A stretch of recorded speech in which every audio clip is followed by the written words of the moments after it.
আসসালামু আলাইকুম, কি অবস্থা সবার? কেমন আছেন? এই তো আশা করছি সবাই ভালো আছেন। আমরাও ভালো আছি আলহামদুলিল্লাহ। তো আমার নাকি তাদেরকে ট্রিট দিতে হবে, যাই হোক। তো তারপরে আমি বললাম, "আচ্ছা ঠিক আছে, সবাই রেডি হও, তোমাদেরকে খাওয়াতে নিয়ে যাব।" এই তো নিয়ে গেলাম খাওয়াতে।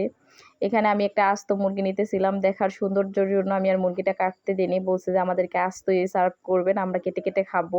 তো এটা আসলে আমার পার্সোনাল চয়েস যেটা বলতে পারেন। তো যেই বলা সেই কাজ, তারাও আমাদেরকে সেইভাবেই দিল। তো এর সাথে হচ্ছে আমরা নিছিলাম ১০ পিস নান, সাথে নিছিলাম এক্সট্রা একটা চাপ। তো আমরা অনেক মজা করে খাইছিলাম। আর সাথে বাবার জন্য কিছু পার্সেল নিয়ে আসছিলাম, যেহেতু আব্বু বাসায় ছিল। উনি তো আমাদের সাথে যায় না। ওনাকে ছাড়া তো খাইতে আমাদের আসলে ভালো লাগবে না। সেজন্য এই যে পার্সেল করে আব্বুর জন্য নিয়ে আসলাম বাসায়। তো খাবারটা কিন্তু খুবই মজা ছিল। সবাই একসাথে খাইতে গেলে এমনিতেও ভালো লাগে। ভাইয়াও ছিল সাথে। তো এখানে ভাইয়া আমাদের সবাইকে আবার আইসক্রিম খাওয়াইতেছিল। বাচ্চারা যেহেতু দোকানের আইসক্রিমের দোকানের সামনে দিয়ে আসার সময় অনেক বায়না করে আইসক্রিম খাবে। তো এই তো আমার আইসক্রিমটা আমি বাসায় নিয়ে আসছিলাম। নিয়ে এসেই তো আইসক্রিমটা আমি খাইতেছিলাম। আইসক্রিমটা কিন্তু খুবই মজা ছিল। যদিও খাইতে চাইতেছিলাম না, তারপরেও খাইলাম।